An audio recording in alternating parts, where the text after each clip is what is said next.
Bonjour, bonsoir, bienvenue sur le plateau de FEM, le magazine qui donne la parole aux femmes sur tous les sujets qui nous intéressent. Aujourd'hui, nous parlerons du chlordécone, nous parlerons de réussite, on parlera des ouvriers agricoles, on parlera fonds d'indemnisation, excellence et avenir.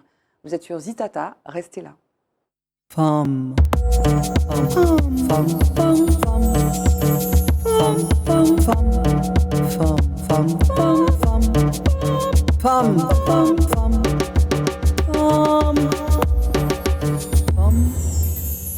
Aujourd'hui, je reçois deux femmes. Comme d'habitude, me direz-vous, il y a Andrea Angéli, à ma gauche. Comment ça va, Andrea? Ça va, et toi? Ça va bien, ça va bien. Merci d'être là, Andrea. Et il y a Margaret Tanger. Comment ça va, Margaret? Bonsoir Barbara, ça va très bien et encore mieux quand je peux échanger avec toi et puis avec Andrea. Voilà, qu'on ne connaît pas. Donc je vais vous demander, selon la procédure, le petit rituel de cette émission, de vous présenter. Andrea, on commence par toi. Alors, je m'appelle Andrea Angéli, j'ai 17 ans et en ce moment, j'effectue ma terminale au lycée de Bellevue en filière STMJ. STMG. Alors, comme on est des vieilles de la vieille, avec Margaret, et on va te signaler qu'on était à l'école ensemble, Tout au collège. fait, donc, au collège Renan. Voilà, il y a un lot en lotant. STMG, on ne connaît pas. Tu peux nous dire ce que c'est, s'il te plaît, Alors, Andrea? STMG, c'est la science technologique du management et de la gestion. Donc, à l'école, on a management. Enfin, en première, on a management, sciences numériques et droit, économie. Et après, on arrête la science numérique en terminale et on fait du management, du droit, de l'éco. Et on choisit entre 3 enseignements spécifiques, ressources humaines, mercatique et gestion finance. Moi, j'ai choisi ressources humaines. Ok, mais tu aurais pu faire droit comme Margaret, par exemple. Non, droit, c'est obligatoire. D'accord. Ah, On ne choisit pas. Ok. Et tu étais donc au lycée de tu es au lycée de Bellevue? Oui. Mais alors, tu en es où, là? C'est fini, le bac, là? Non, on a eu des épreuves de spécialité. C'était en mars? Oui. Oui. On a eu des épreuves de spécialité et maintenant, là, on va passer le grand oral et la philo. Ça n'a rien à voir, hein, Margaret. Non, c'est vrai que ça ne nous rajeunit pas. À l'époque, à l'époque, il n'y avait pas STMG. À l'époque, il y avait effectivement. Donc, c'est filière générale, STMG? Non, c'est technologique. Ah, c'est techno, ok. Donc, Oui. et donc, il y avait filière générale. À l'époque, donc, on passait pas le bac en mars.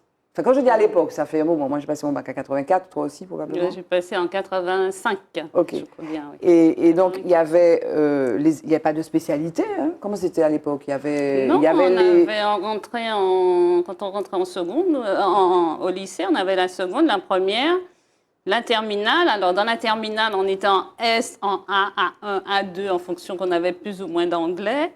Ou de langues étrangères, ou plus ou moins mathématiques. Mais c'est vrai que depuis, il y a eu pas mal pas mal de changements. Et puis, il y en a un autre dont on va parler tout à l'heure, c'est Parcoursup. Mais en fait, tu es là parce que j'ai vu un article sur toi dans le France Antillocal, parce que tu as obtenu un prix. Oui. Un prix donc, de la 3e édition nationale du prix Citeco, qui est décerné par la Banque de France, l'IEDOM. Donc, c'est un prix de l'excellence économique en STMG. On va y revenir tout à l'heure. Tu vas nous expliquer ce que tu as fait et comment est-ce qu'on arrive à être excellente, puisque ça représente pour toi.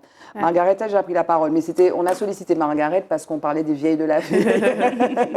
Margaret, est-ce que tu peux te présenter, s'il te plaît? Alors, oui, donc, Margaret Tanger, je ne veux pas dire mon âge. Hein. Non, on a deviné. On a deviné. Oui. Voilà, je suis la 6e d'une famille monoparentale.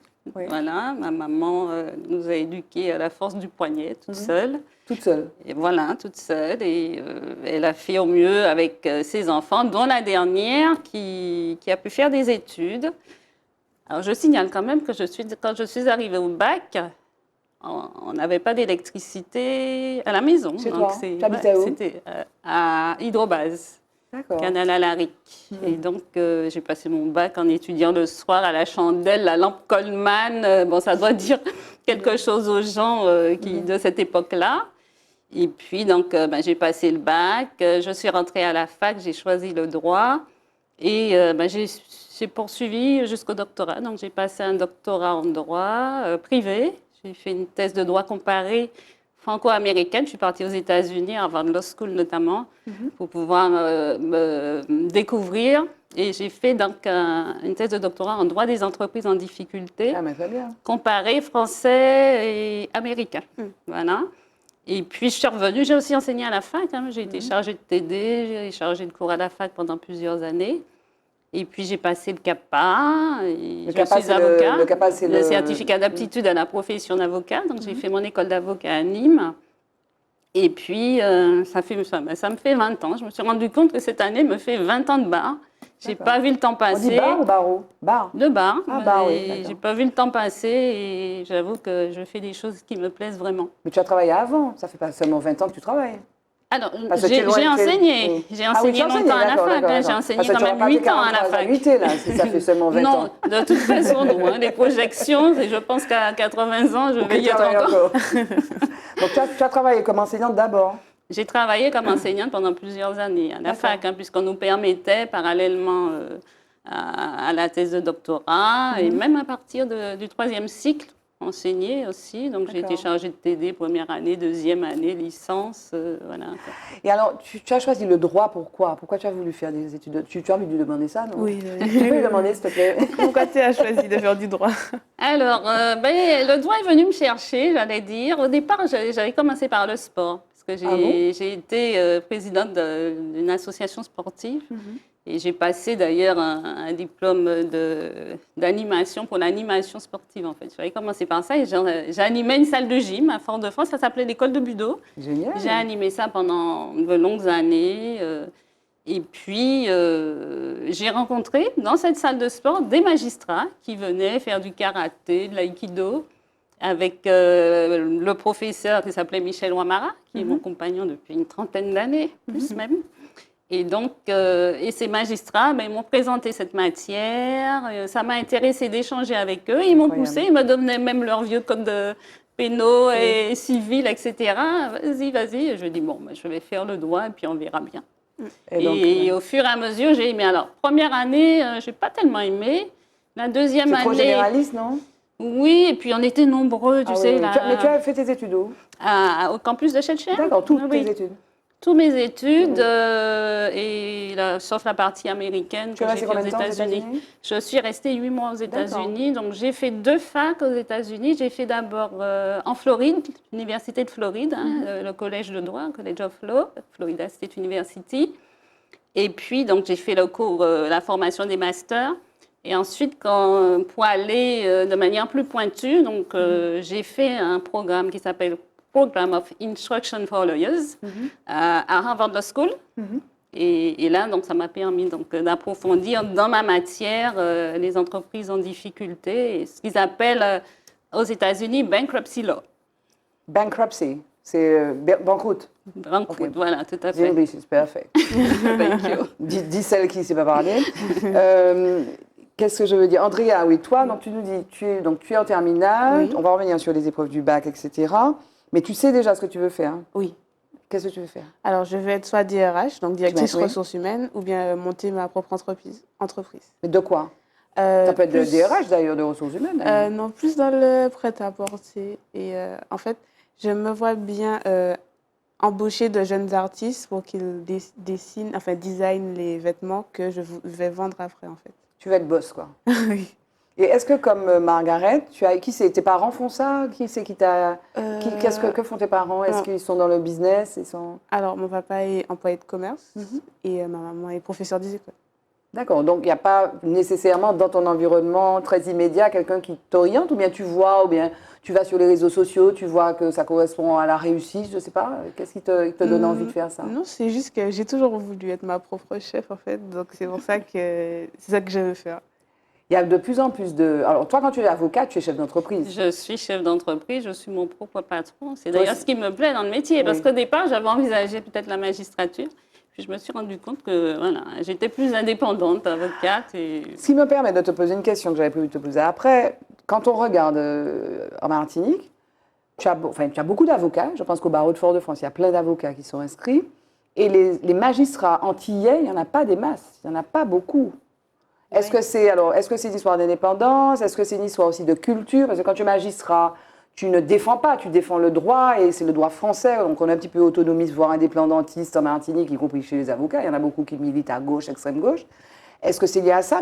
Et puis, en même temps, comme il y a beaucoup d'avocats, de magistrats métropolitains, disons-le clairement, c'est facile de dire, ah, c'est l'État colonialiste, des fois.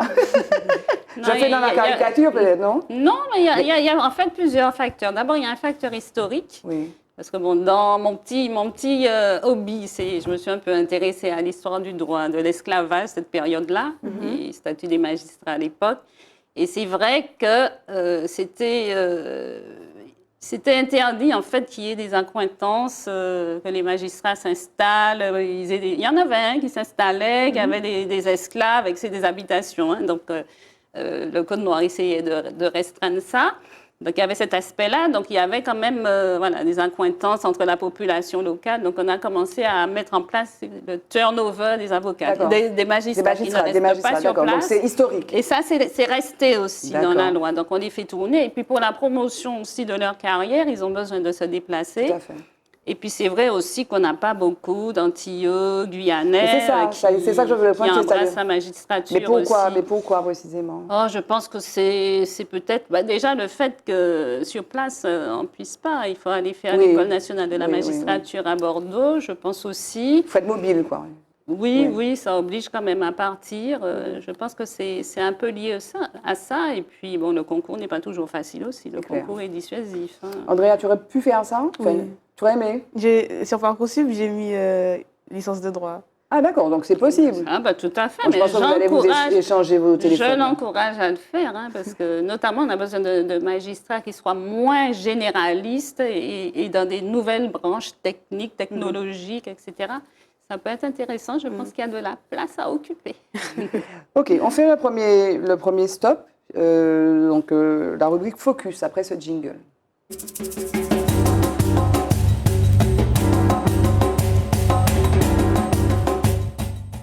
Donc toi, tu t'intéresses un petit peu à l'histoire. Tu t'intéresses un petit peu à l'histoire, Andrea? Oui. Tu aimes bien l'histoire? Oui. Qu'est-ce que tu aimes? Qu'est-ce qui t'a passionné, par exemple, dans les cours que tu as eus au lycée? Qu'est-ce que vous apprenez, d'ailleurs, en terminale, par exemple? En terminale, on apprend Oh, attendez. J'ai un blanc, là. C'est quoi? C'est l'histoire moderne? C'est l'histoire... Non, c'est vers... Oh là là. La Renaissance, l'histoire grecque? Pétain, la Deuxième Guerre mondiale. Oui, c'est la Deuxième Guerre mondiale, voilà. Oui. Amiral Robert, pour ce qui concerne la Martinique. On vous parle de ça? Non, enfin, notre prof essaye de nous parler, mais il n'y a pas ça vraiment dans les livres. Donc, oui, mais il y a des ouvrages de Gilbert Capago quand même. Si on veut parler de l'amiral Robert, d'ailleurs, la Seconde Guerre mondiale aux Antilles, on parle effectivement de Robert. Et puis, si on était en Guadeloupe, on parlerait de Saurin. Mais donc, vous avez parlé de la Seconde Guerre mondiale? Oui. Ok, alors moi, je veux qu'on fasse un petit retour, mais vraiment beaucoup, beaucoup plus loin. Et on n'est pas... on est en Afrique, voilà, avec cet extrait en Égypte, très précisément, avec cet extrait de bande-annonce de la nouvelle série de Netflix qui a été produite par Jada Pinkett Smith et qui fait polémique, Cléopâtre. Voilà, cette série, donc c'est une mini-série qui est diffusée sur Netflix. On avait parlé dans Forme de la précédente série de Jada Pinkett Smith, qui était sur Njinga, qui était la femme roi du royaume de Ndongo. Et donc, il y a une série, elle fait plusieurs séries documentaires, docu-fiction sur les femmes, les reines africaines. Donc là, tu as entendu parler... Alors, la polémique, c'est quoi? La polémique, c'est que Cléopâtre est incarnée, parce que tu ne connais pas l'histoire, Margaret. Je crois que tu n'as pas suivi... Non, je ne suis pas au courant. Voilà, alors, donc, je ne suis pas très Netflix. Donc, il y a l'histoire de Cléopâtre. Alors, elle veut révéler l'histoire de Cléopâtre, sauf que son parti pris, c'est de faire incarner Cléopâtre par une actrice afro-américaine, en fait, qui est Adele James. Alors, je suppose que tu as entendu parler de Cléopâtre, qui est incarnée par c'est la plus célèbre d'ailleurs, c'était, mon Dieu, en 63. Elizabeth Taylor. Elizabeth Taylor, donc elle a été incarnée à l'écran par plusieurs femmes blanches. Et donc là, il y a une levée de bouclier, si tu veux, non pas sur l'histoire, sur le fait que cette Cléopâtre-là soit noire. Et même les autorités égyptiennes disent « Ah non, on va faire notre propre docu-fiction parce que Cléopâtre était blanche dans tous les bas-reliefs, toutes les représentations. Elle a le nez aquilin, elle est blanche, etc. » Donc le cancan, c'est d'ailleurs, en revenant d'ailleurs sur Cheikh Diop, ce qu'il a pu dire sur l'Égypte, les Égyptiens étaient noirs, etc. Il y a une espèce de polémique sur la couleur de peau de Cléopâtre. Ouais. Tu as entendu parler de ça? Oui. Qu'est-ce que tu penses? Qu'est-ce que ça vous inspire? Moi, je pense qu'elle était blanche, mais après, comment dire ça? Jada, en fait, elle a dit qu'elle fait ça pour sa fille, pour que sa fille puisse se représenter parmi les femmes influentes, noires. Et je pense qu'elle elle est bien africaine, mais elle n'était pas noire de peau. Voilà, alors c'est ce qu'il dit, parce qu'elle était macédonienne, donc on a retrouvé des ossements de quelqu'un qui aurait été sa sœur, qui était d'origine africaine, donc peut-être qu'elle n'était pas noire, mais elle n'était peut-être pas blanche, elle était peut-être métisse. Voilà. Mais bon, voilà, on a déjà eu des personnages noirs qui étaient à l'écran incarnés par des blancs. Enfin, là, on en fait tout un pataquès. Et on parle moins de l'histoire de Cléopâtre, qui a été donc la reine d'Égypte, une reine d'Égypte, en fait, très, très, très illustre, qui a eu pour compagnon César et Marc-Antoine, qui a régné pendant 21 ans. Et vraiment, alors, c'est vrai que Cléopâtre a été, comment dire, utilisée, on va dire, avec des guillemets, par les Afro-Américains comme le symbole de la lutte anti-esclavagiste, etc. Et donc, voilà, mais c'est une polémique qui fait réagir tout le monde, quoi, vraiment. Toi, tu en dis quoi, hein? Ben, moi, je pense qu'elle n'est pas, elle était ni blanche ni noire, elle était égyptienne. Je pense qu'ils Voilà. ils sont un peu mat de peau, et puis ils ont des métissages, hein, parce que ce sont des régions où il y a beaucoup de circulation d'Africains. Et voilà, donc moi, ça ne me choque pas. Je trouve que... Mais ça prouve quand même que la couleur de peau, parce qu'il y a la couleur de peau aujourd'hui, donc il y a la volonté de Jada Pinkett de donner des modèles à sa fille et de donner des modèles aux petites filles noires et afro-américaines ou afro-descendantes, qui seraient des modèles de femmes. Donc elle l'a fait avec Njinga, donc femme roi du royaume de Ndongo. Elle le fait maintenant avec Cléopâtre, mais ça peut poser problème en fait. Oui, Ça peut poser problème parce qu'il y a une volonté aujourd'hui de dire, bon écoutez, voici nos modèles. Par exemple, aujourd'hui en Martinique, on dit, on veut parler de Lumina Sophie par exemple. Donc on a besoin de modèles, mais ça peut poser problème. Donc gros cancan à suivre, on va voir comment évolue cette polémique. Oui. Jingle mot de femme.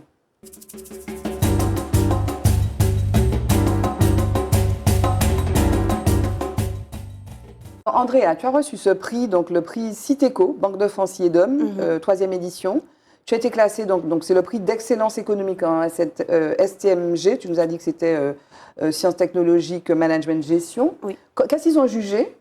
Donc j'imagine que tu étais surprise. Comment ça s'est passé ce prix? Qu'est-ce qui explique que tu fais partie des 10 meilleurs? Oui, alors, donc, on a été réunis pour composer en novembre. Donc, on était 5 dans ma classe à composer. Donc, on a composé pendant 4 heures sur un sujet. C'était de l'économie.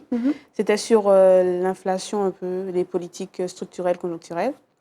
Et donc, pendant 4 heures, on a composé. Donc, je crois que j'ai fait 8 pages, 8 ou 6, je ne sais plus.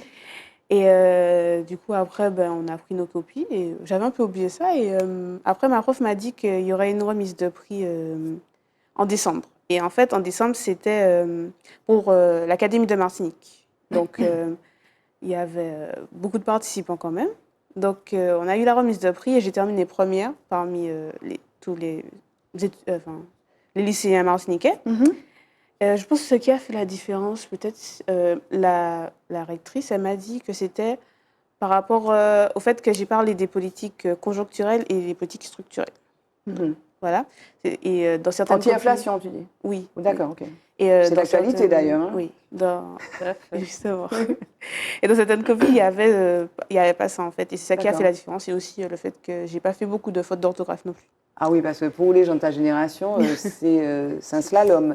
Mais alors, ça veut dire que pour faire... Donc, tu as le cours, parce que l'inflation, on est pile poil dedans. Là, il y a une commission d'enquête qui a été lancée par monsieur député Johnny Ajar, qui auditionne, par exemple, le groupe GBH, etc., pour comprendre d'où vient l'inflation. Donc, il y a des éléments conjoncturels, des éléments structurels. Ça veut dire que tu t'intéresses à l'actualité, ça veut dire que tu as lu les économistes. Alors, en fait, je me suis appuyée sur ce qu'il y a au quotidien et aussi sur le fait qu'on avait aussi beaucoup de documents. D'accord. On avait des documents quand même sur lesquels s'appuyer. Donc, dans les documents, il y avait certaines politiques conjoncturelles et structurelles. Donc, j'ai mis ça dans ma rédaction. D'accord. Ça t'évoque quoi Est-ce que dans ta rédaction, tu proposes des solutions? C'est quoi les solutions, s'il te plaît? C'est quoi les solutions? Moi, j'ai proposé les solutions qui étaient dans les documents. Puisque donc, c'est quoi alors? C'est quoi? Anti-inflation, à part le PQ, c'est quoi le bouclier? Le bouclier anti-inflation. Le bouclier anti-inflation. En fait, je pense que pour résoudre l'inflation, c'est les politiques pour l'instant, là, on est dans les politiques sur le court terme, donc donc conjoncturel, donc le bouclier anti-inflation, parce qu'en fait, on ne peut pas le faire trop longtemps, parce que si ça continue, ça va endetter l'État plus qu'autre chose. Du coup, là, pour l'instant, ça fonctionne, mais il faudrait plus se diriger vers des politiques structurelles. D'accord. Ce sera pour une prochaine émission. on va te réinviter. Alors, on va parler de chlordécone, parce qu'on a parlé de ton parcours. Et alors, nous, on s'est vu, je t'ai demandé de venir, parce qu'il y a eu une grosse réunion des avocats qui sont impliqués dans le dossier du chlordécone. Je pense que c'était la première fois que ça se faisait. Vous étiez tous là.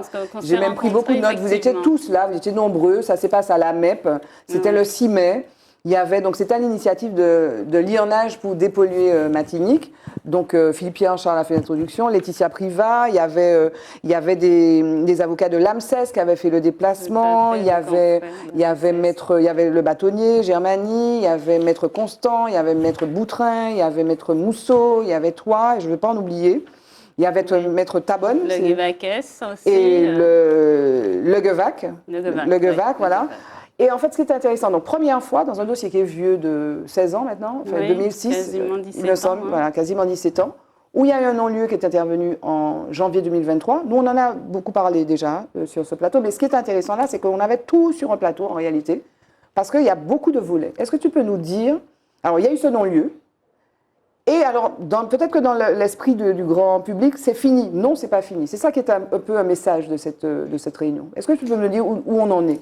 C'est-à-dire que plusieurs procédures ont été lancées par plusieurs avocats qui représentent différentes associations. Donc il y a eu effectivement pour une écologie urbaine, mon confrère Boutrin, pas Raphaël Confiant, mais Constant. le bâtonnier Constant, moi-même, et on a aussi Ernest Danet aussi, qui ont repris cette plainte en fait qui avait été déposée depuis 2007 pour une écologie urbaine qui est présidée par Madame Jocelynia et qui ont choisi ce volet pénal, Voilà. C'est-à-dire demander à ce qu'il y ait une instruction qui soit confiée, un juge d'instruction. Donc ça a démarré à Fort-de-France, ensuite ça a été transféré au pôle spécialisé à Paris, de manière à ce qu'on puisse reconnaître les responsables de cet empoisonnement et puis faire les mises en examen qu'il faut. Voilà, donc il y a alors ça a traîné beaucoup, il y a environ une dizaine d'années où il n'y a pas grand-chose qui a été fait. Et puis finalement, on a eu ce non-lieu où le procureur de la République, suivi en ça par le juge d'instruction, qui a considéré que même si effectivement il y avait des éléments que l'enquête avait permis donc, de mettre en avant, puisqu'effectivement il y a eu, vraisemblablement, ils ont les pièces à l'appui, les enquêtes ont permis qu'il y a eu effectivement utilisation du produit après. Le délai de retrait de l'homologation, c'est-à-dire 93. Qui s'est fait effectivement le 30 septembre 93. Voilà, parce que voilà, ce qui est dit là, et ce qu'on a entendu, mais c'était bien de se l'entendre dire. Tu es au courant un petit peu de cette histoire du chlordécone? Qu'est-ce que tu en sais, Andrea? Je sais juste que les lobbies ont fait pression sur l'État pour pas qu'il retire le chlordécone en Martinique. Enfin, dans les Antilles. Oui, c'est ça. Oui, voilà, c'est ça. C'est ça. Oui. C'est-à-dire qu'il y avait cette molécule qui était commercialisée sous le nom de Képone et de Curlone, il me semble que c'est ça, qui était utilisé contre le charançon du bananier. Parce que le bananier, voilà, ça lui posait problème, bref, et c'était produit aux États-Unis. Sauf qu'il y a eu un incident dans l'usine qui produisait cette molécule à Hopewell en Virginie. Ils ont arrêté les États-Unis. Il y a eu des demandes d'autorisation de mise sur le marché en Martinique qui avaient été refusées à l'époque. Et finalement, c'était mis sur le marché. Et à un moment, on dit il faut arrêter, il faut arrêter. Et à partir de 90, c'était arrêté. Même en France, c'était arrêté.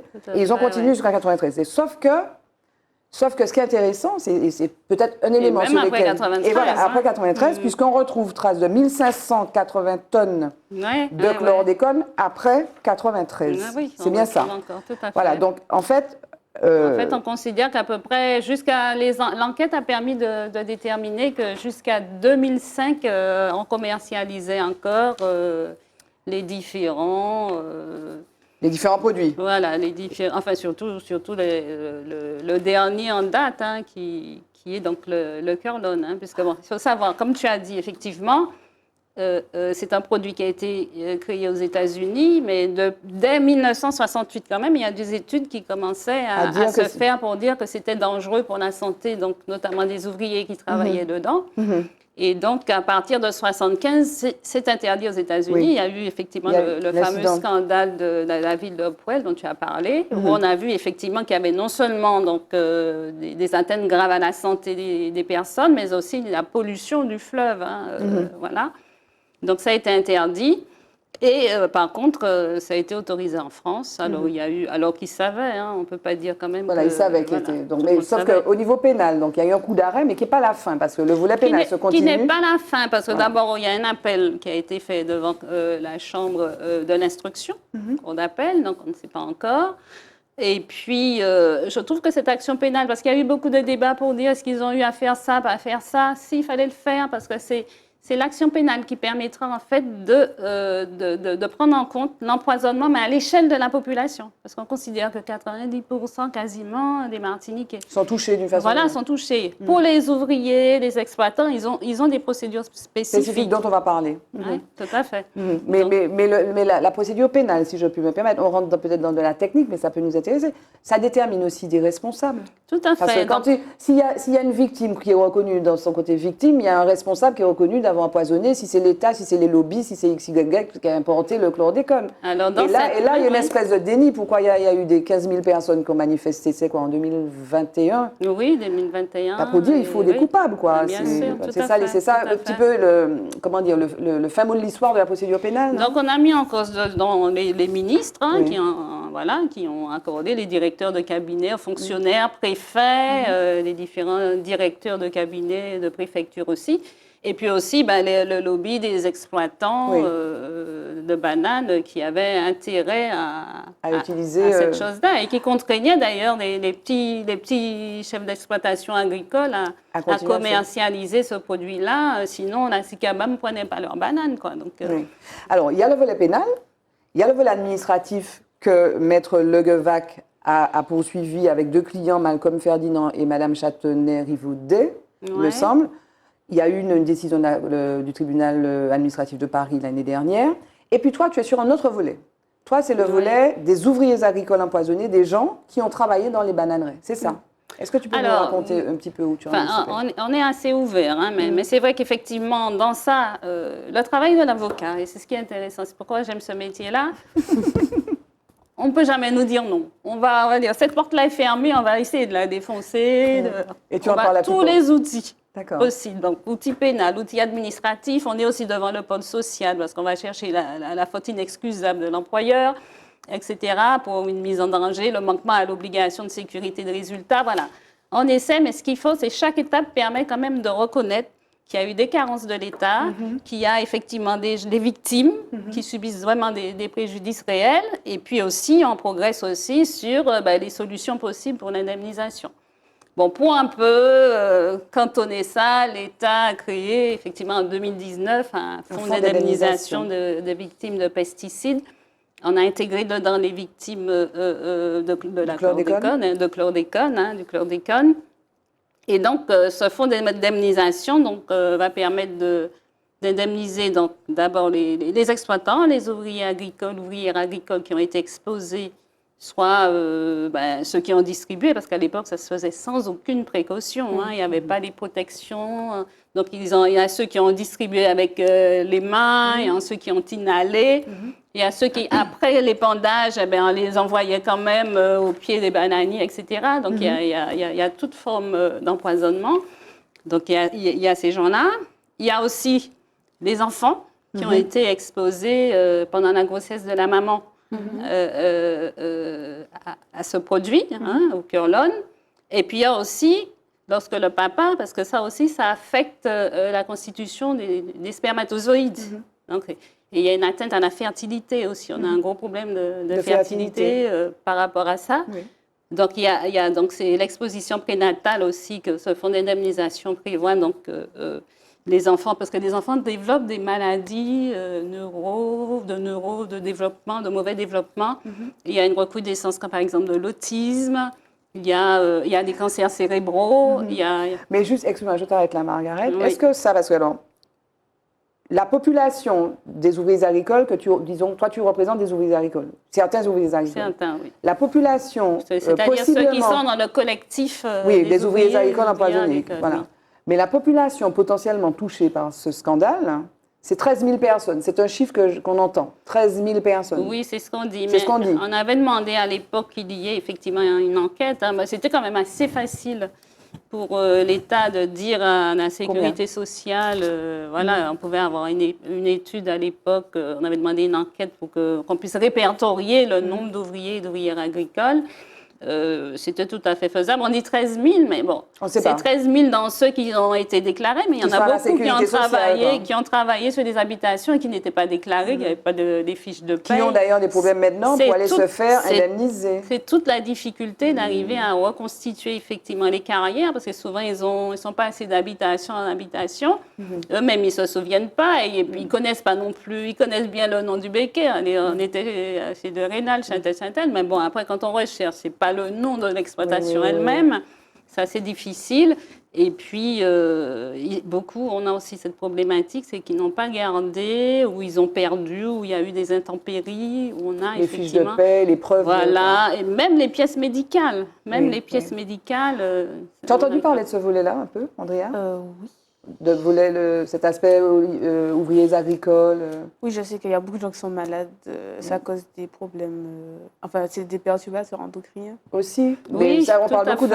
Parce que c'est des perturbateurs endocriniens, sauf que c'est les maladies ou comment dire, les problèmes de perturbateurs endocriniens, c'est reconnu. Ah oui, dans le cas du cancer de la prostate, en fait. Oui, tout à fait, oui. C'est-à-dire qu'il y a des maladies, ils ont beaucoup de maladies en fait. Mais on a fini par obtenir, en fait l'État a fini par lâcher de reconnaître effectivement le cancer de la prostate, d'intégrer donc dans la liste des maladies professionnelles. Donc ce qui permet effectivement les lymphomes. Donc ce sont des formes de cancer, les différentes formes de cancer du sang en fait. La maladie de Parkinson aussi qu'il y a. Et puis pour les enfants, toutes les maladies un peu du développement, de l'autisme. Mais pour les femmes, il y a le cancer du sein, par exemple? Alors, c'est pas parmi l'endométriose? Mais ça figure pas parmi les maladies professionnelles. Mais le fonds d'indemnisation n'exclut pas, si on peut démontrer, si avec des éléments du dossier, il n'est pas exclu effectivement qu'ils puissent prendre en compte des maladies qui ne sont pas dans le tableau des maladies professionnelles. C'est plus difficile, mais ce n'est pas impossible. Alors, explique-moi pourquoi, parce que moi, la question que j'ai envie de lui poser, donc il y a 13 000, on a parlé de 13 000... donc, ce que je comprends, donc il y a 13 000 personnes potentiellement. Il aurait été bien qu'il y ait un inventaire précis. Il y a ce fonds d'indemnisation. J'ai travaillé effectivement sur une exploitation agricole pendant... Il y a des délais, oui. donc pendant 10 ans. Alors, par exemple, le cancer de la prostate, il faut avoir travaillé 10 ans et on a un délai de 40 ans pour le développement de la pathologie. Voilà. C'est pris en compte. Donc j'ai ça, j'ai mes papiers, je vais. Alors, normalement, on doit y avoir plein de gens. Parce qu'il y a ce fonds, 2019, super. Et en fait, il y a 89 dossiers reçus, 19 ont eu une réponse positive. 19. Ah ouais. Alors, il y a plusieurs problématiques. Non, il y a plusieurs problématiques. Il y a le fait aussi que l'État, en créant le fonds d'indemnisation, et je pense quand même dans une volonté de garder le contrôle quand même, ils ont décidé de mettre un petit peu à l'écart les associations locales. Voilà. Et ils ont décidé de confier donc cette procédure à une association. Il y a une centralisation. Il y a une association qui... Alors, ils disent que bon, oui, c'est une association qui a fait ses preuves parce qu'elle a été très active, elle a défendu des problèmes dans d'autres cas, etc. Donc, ils ont choisi que c'est cette association-là qui s'appelle Phytovictimes et qui doit instruire les dossiers. Alors, cette association, ils ont toute facilité. Par contre, les avocats sur place, on a tout le mal du monde d'avoir accès à... Ne serait-ce même que la sécurité sociale puisse nous répondre quand on cherche une pièce, c'est compliqué, quoi. Oui, donc vraiment, il y a du Donc boulot ça en tant explique que en fait RH, ça. Ça explique un petit peu la méfiance parce qu'il Oui, y a oui. cette mainmise et les Oui. gens se sont sentis mis à l'écart. Et ils auraient voulu quand même être plus impliqués Oui. dans l'organisation de la prise en charge et du suivi de ça. C'est un petit D'accord. peu ça. Quoi, Mais il y a une madame chlordécone, non? Il y a quelqu'un qui est un peu... Alors, il y a la personne qui s'occupe de ça au niveau de l'État, c'est Madame Ducret. Madame Ducret, Madame Ducret qui a été, je crois qu'elle a été déléguée, je crois qu'elle est déléguée oui, interministérielle. tout à fait. C'est elle qui suit le plan Donc, chlordécone. oui. Bon, Donc elle vous a la l'interpellez volonté. régulièrement, vous l'interpellez? Alors, elle est venue plusieurs fois. Donc, la dernière réunion avec le collectif des ouvriers agricoles au quartier Beauchette, là, elle est venue et régulièrement, elle a la volonté de faire le point. Mais on lui présente nos problématiques aussi et puis on essaie de faire en sorte que, voilà, qu'elle puisse lever quelques barrages, essayer de nous faciliter un peu l'accès. tâche. Voilà. Ça t'inspire quoi, jeune Andrea qui va rentrer... Alors, tu veux faire ressources humaines ou bien lancer ton entreprise, tu vas continuer là, tu auras ton bac Oui. et tu vas continuer, tu vas à Trinité. Oui. Tu vas créer ta... Alors, tu fais quoi? C'est 2-3 ans? Alors, c'est 2 ans en classe préparatoire Oui. et après 3 ans en école de commerce. D'accord. Ça t'inspire quelque chose, ça, pour ton avenir ou bien... Si j'avais décidé de poursuivre Les études. le droit, je pense que ça m'aurait bien intéressé de défendre les victimes du chlordécone. Il fait comme Margaret. Comme Margaret. Mais alors, les victimes du chlordécone, donc le fonds d'indemnisation, c'est combien d'argent? Est-ce que ça s'accumule à autre chose? Alors bon, il y a plusieurs formes. Il y a des gens qui sont pas encore consolidés, donc ils perçoivent une rente. Sinon, ceux qui sont déjà consolidés, il y a un capital. Ça représente un pourcentage en fonction du taux. En fait, quand on dépose le dossier, il y a une commission médicale qui va sur la base du dossier médical fixer un taux, en fait, taux d'invalidité, un taux de déficit fonctionnel. Et à ce moment-là, en fonction de ce taux-là est multiplié par le salaire annuel moyen, donc c'est autour de 18 500, quelque chose comme ça, multiplié par le taux. Et donc, ça permet donc... Et ces gens-là sont malades, en fait. On a l'impression que c'est une rente, mais c'est une rente à des gens qui sont malades. Ce qui est embêtant, c'est que d'une part, c'est pas rétroactif, c'est-à-dire que c'est à partir du moment. C'est-à-dire que, par exemple, pour les enfants qui ont été exposés de manière prénatale, s'il fait sa demande alors qu'il a 15 ans, les années avant, c'est pas rétroactif. D'accord. On ne prend pas en compte non plus la tierce personne. C'est-à-dire le parent qui a assisté son enfant d'une manière au-delà de sa fonction de parent. Ça, c'est pas indemnisé. On n'indemnise pas les souffrances endurées. Alors qu'il y a des fonds de garantie où c'est mieux pris en compte. Par exemple, le valproate de sodium, il y a un fonds de garantie pour ça qui est confié à l'ONIAM et qui indemnise beaucoup mieux, qui prend en compte la tierce personne, les souffrances endurées. C'est du boulot pour les avocats. On ne comprend pas pourquoi il y a cette différence. Alors, les gens, la population est toujours obligée de se poser des questions, se dire, est-ce qu'on est des Français ou comme les autres ou pas? Et ça nourrit un peu. Mais alors, juste pour revenir sur cette rencontre-là, ça faisait vraiment... nous, ensemble, c'était vraiment incroyable, quoi. C'était presque inespéré de voir cette espèce comment dire, ce lionnage d'avocats et le bâtonnier Germany à la fin s'est engagé à ce que les choses avancent. C'est quoi le next step, la prochaine étape de ce lionnage des avocats pour faire cause commune? C'est ce qu'on a convenu, c'est de travailler en complémentarité. Donc chacun poursuit ce qu'il sait faire, ce qu'il aime faire. Et puis, on met en commun toutes les informations, la documentation, parce que dans le cadre de la procédure pénale, qui était intéressante quand même, parce qu'on a eu accès au dossier, parce qu'on était partie civile, donc on a accès à tous les éléments du dossier.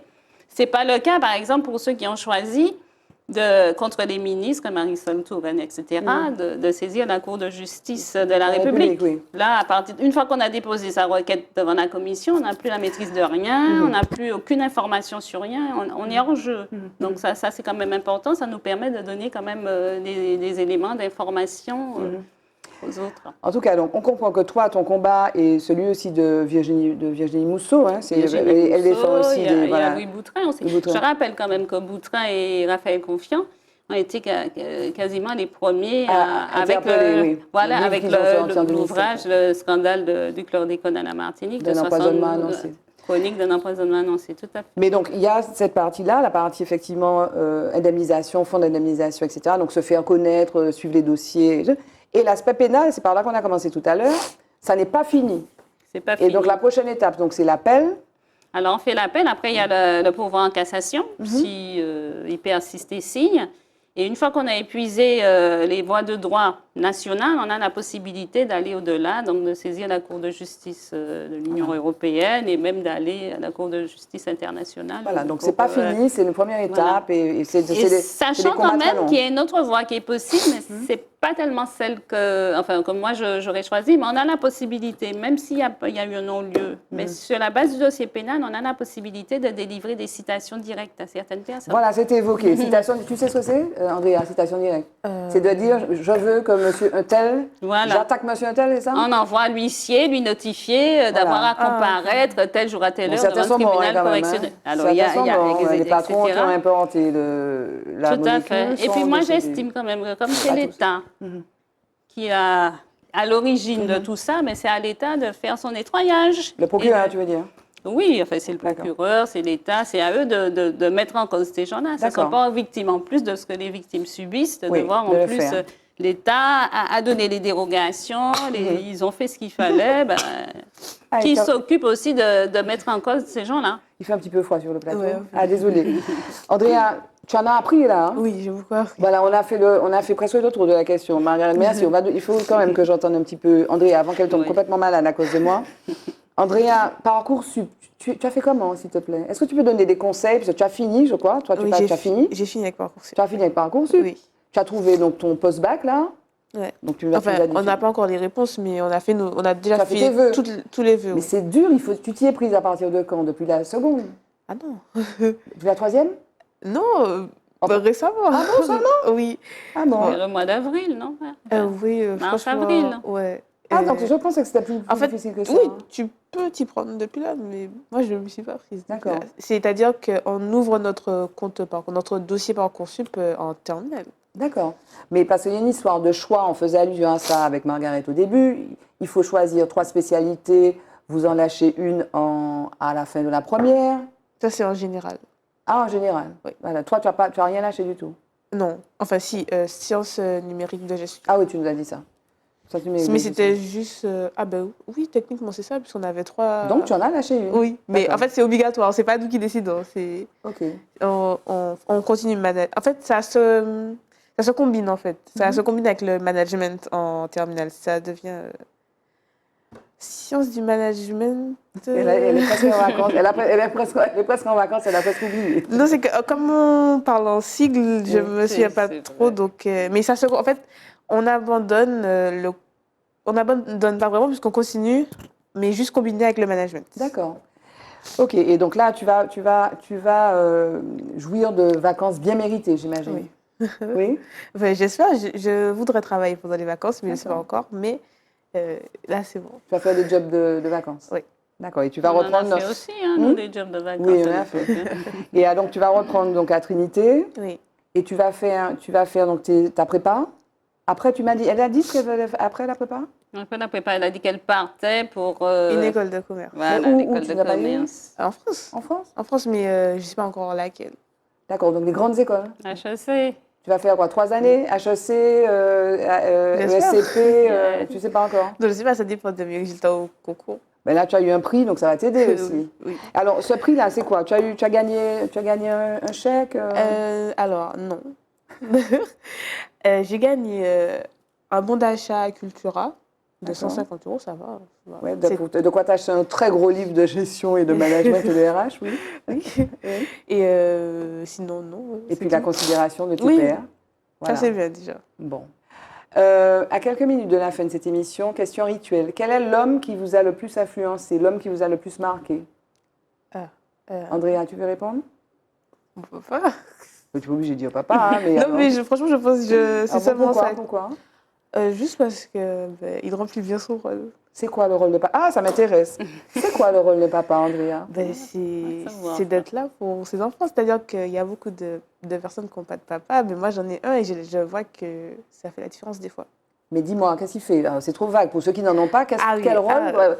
Quel rôle? Mais tu vois, Ça m'intéresse parce que j'ai pas eu de papa en plus. Voilà, mais oui, elle fait voilà. Donc, quel rôle a rempli ton père que n'a pas rempli le papa de Margaret? Ah ben, il fait un peu tout pour moi. Mais dis-moi! C'est-à-dire que, par exemple, il vient me chercher. C'est plus mon papa qui vient me chercher que ma maman comme elle travaille. Ok. Et aussi, Mais lui aussi, il travaille. Oui, mais ses horaires sont plus flexibles. D'accord. Donc, ok. il vient me chercher pratiquement tout le temps. Mhm. Il m'emmenait à l'école, parce qu'en fait, de base, ma maman m'emmenait à l'école, mais elle s'est cassée la cheville. Du coup, D'accord. c'est lui qui m'emmenait. Donc, il prenait dans son temps pour m'emmener. D'accord. Il me fait à manger, il s'occupe Oui. de moi. Il te parle? Oui, il me parle. Mais il te dit quoi? Il te donne des, par exemple, Il me donne t'a des préparé pour ce conseils. prix-là. Enfin, quand tu as eu le prix, machin, avant de composer, il t'a dit quoi? Il t'a dit, il faut y aller, on croit en toi. Non, C'est ton coach, c'est quoi? non, mais- c'est pas mon coach. Alors dis-nous. C'est-à-dire que mes parents sont pas. C'est pas eux qui m'encouragent à faire ça et tout. Mais après, quand je Quand tu réussis, ou réussis, bien ils sont fiers. ils sont fiers de moi. Et même si je réussis pas, ils sont quand même fiers. À quoi sert un papa que tu n'aurais pas? Ben, je ne sais pas à quoi ça sert. parce Mais à quoi que ça aurait je servi? Ben, je pense que c'est nécessaire pour avoir une écoute complémentaire à celle des mamans pour des conseils, parce qu'un homme a forcément une autre vision des choses, avoir des conseils, voilà, quoi. Je pense que c'est ça. Hein. Ça t'a Puis, manqué, ça? je pense, oui, je pense effectivement que ça m'a manqué. Encore que ma mère, bon, elle a su. voilà, su jouer les deux rôles. Mais tu aurais été quelqu'un de différent?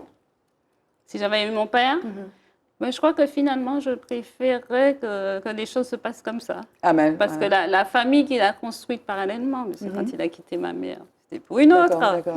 Elle a moins bien réussi que celle de ma pauvre maman, qui s'est retrouvée toute seule avec ses 6 gosses. D'accord. Parce que Donc, j'ai dans quand même- l'adversité, J'ai une sœur qui est professeure des écoles. Oui. J'ai une sœur qui est infirmière.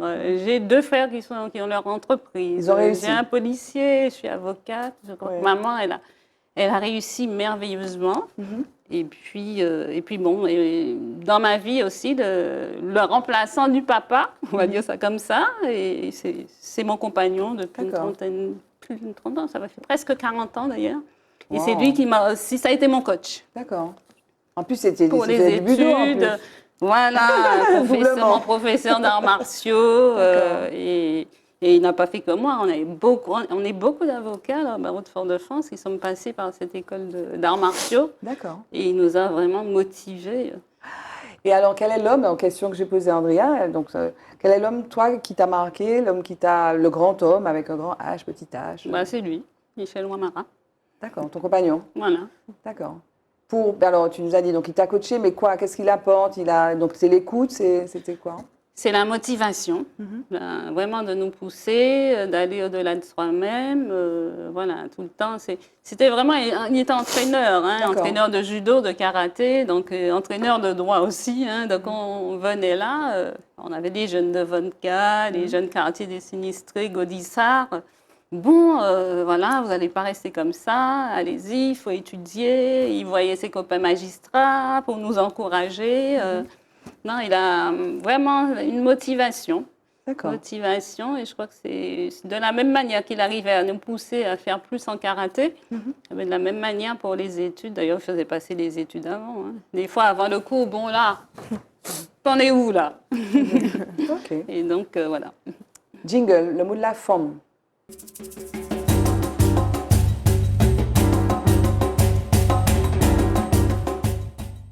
Voilà, le mot de la femme, le mot de la fin. Ce serait quoi, Andrea? J'ai passé un agréable moment et j'ai beaucoup appris sur cette affaire, sur le chlordécone. Et merci d'avoir pris du temps pour m'accueillir ici. Est-ce qu'il y a quelque chose que tu voudrais dire que tu n'as pas eu l'occasion de dire? C'est peut-être la chose que je répète tout le temps, c'est que il faut faire ce qu'on a envie de faire. C'est la première chose à faire, c'est pour nous en fait. Faut pas écouter. Par exemple, si on vous dit de pas faire quelque chose, faut pas faire, faut le faire. Oui. C'est- Si c'est c'est- profondément Si ancré c'est dans... ça que vous voulez faire, Oui. c'est ça qu'il faut faire. Faut écouter sa petite voix. Oui, ou sa voix intérieure, sa petite voix. Margaret, le mot de la femme, ce serait quoi? Ah ben, là où je dirais le mot de Marie-Alice André Jacoulet, là où il y a une volonté, il y a un chemin.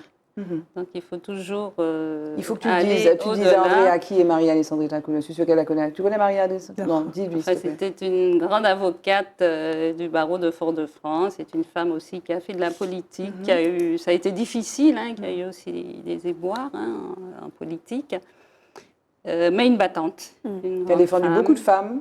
forte personnalité, qui a défendu beaucoup de femmes dans les dossiers de divorce, notamment. des affaires familiales. Hein, et voilà, c'était une grande personnalité, quelqu'un pour qui j'avais de l'admiration. Et elle avait effectivement ce proverbe en disant, là où il y a une volonté, il y a toujours un chemin. Donc il faut toujours pousser. Et pour Andrea, ben, je l'encourage vivement à aller au-delà d'elle-même, pas hésiter à bouger, aller à l'étranger, compléter sa formation, pas faire que la France, parce qu'on est trop retourné sur la France. Oui, C'est pour oui, ça que oui. j'avais Il y a d'autres choisi. centres. Il y a d'autres centres. Voilà. C'est pas le centre d'ailleurs. Voilà, il faut aller en Europe. Pourquoi pas le Japon? Pourquoi pas la Chine? Tu as le Maintenant, Japon, la toi, Chine, apparemment. oui, je suis allée plusieurs fois au Japon. Pourquoi pas la Chine et à l'avenir hein, Oui, oui. Voilà, il faut vraiment aller au-delà. On a d'ailleurs beaucoup de compatriotes martiniquais qui ont réussi au Japon, qui sont en Chine aussi. Hein, voilà, donc il ne faut pas hésiter à bouger. Sortir des sentiers battus. Oui. Innover, aller vers l'inconnu. Ce serait le mot de la fin? Tout à fait. Bon, et puis bonne chance à toi Merci. avec tes ouvriers agricoles, à qui on souhaite beaucoup de courage pour faire face à la suite. Merci Margaret, merci Andrea, Barbara. et Merci, puis merci, bonnes Andrea. vacances, hein. Et puis bonne chance dans la suite, là, l'espèce de marathon que tu vas entreprendre. Ouais. Et puis on se donne rendez-vous dans 5 ans. 5 ans, ok. Voilà, D'accord. voilà. Et C'est je- noté sur mon agenda. Voilà, et moi je vous donne rendez-vous pour un prochain épisode de Forme avec des femmes tout aussi extraordinaires et inspirantes. Merci de nous avoir suivis. Jusque-là, restez sur Zitata. Bye bye, à bientôt. Femme. Femme. Femme. Femme. Femme. Femme. Femme. Femme. Femme. Femme. Femme. Femme.